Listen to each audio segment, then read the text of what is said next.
So how about let's do some opposition research here. How we have this can remain just between us for now until 4 years from now. How do the Republicans deal with President Obama? I mean, short era of good feelings, but they are going to have to run someone in 2012. How do you come at this guy? It's far too early for you to be game planning a presidential race. The problem is that in politics, a day is a lifetime, and therefore there are so many events between now and then. All I think you can do is to start redefining for yourself those issues that you need to define the party. Here was the problem with John McCain's campaign. Presidential politics is not as complicated as it looks. You basically have to do three things to win: define yourself, define the other guy, the other person, and define the issues on which the election is going to be decided. In other words, dominate the dialogue. If you do those three things, you will win. If you fail to do those three things, you will lose. Every presidential campaign in our history, if you look at it, and both the campaign that has done that has won. In those instances where the campaigns did a relatively even job, the race was extremely close. McCain never defined himself, he never defined Obama, and he never was able to control or cast the issues on which the election was going to be decided.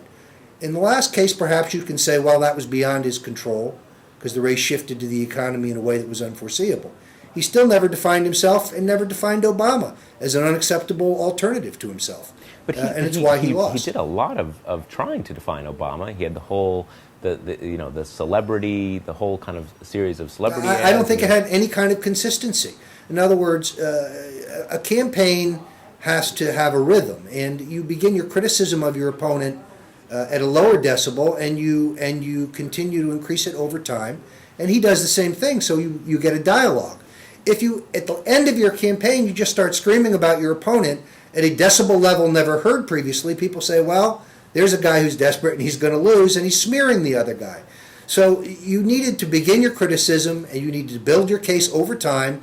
You could have stepped up the tone of your rhetoric over time to deliver a convincing case. If you look at the Nixon-Kennedy race, each guy criticized the other. They began early. They ratcheted up the rhetoric over time. And last week they were calling each other liars, bald-faced liars.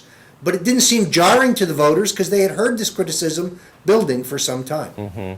Now, what about the whole thing about suspending the campaign, and then there's a big rap against McCain towards the end of just being erratic, and that was obviously a key word for the Obama campaign. The problem here, I never thought there was anything wrong with suspending his campaign and going to Washington. As a device, it served to get everyone's attention. My problem was what he did when he got to Washington, which was, in essence, embrace a bailout that now, in retrospect, doesn't smell too good in terms of both its efficiency, its effectiveness, and whether it really did what it was supposed to do, and whether, in fact, the money is really going to the places we told people it was going to go to.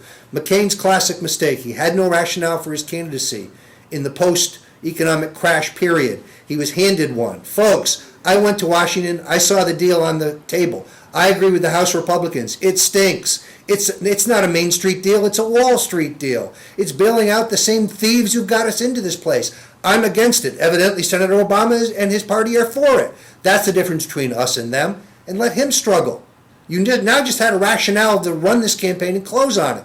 Instead, McCain, who's an establishment figure, goes to Washington, signs on the Goldman bill, by, for, and of Goldman Sachs. We bail out AIG because Goldman has a position there, but we don't bail out, Lehman Brothers because they're not in the Goldman quagmire.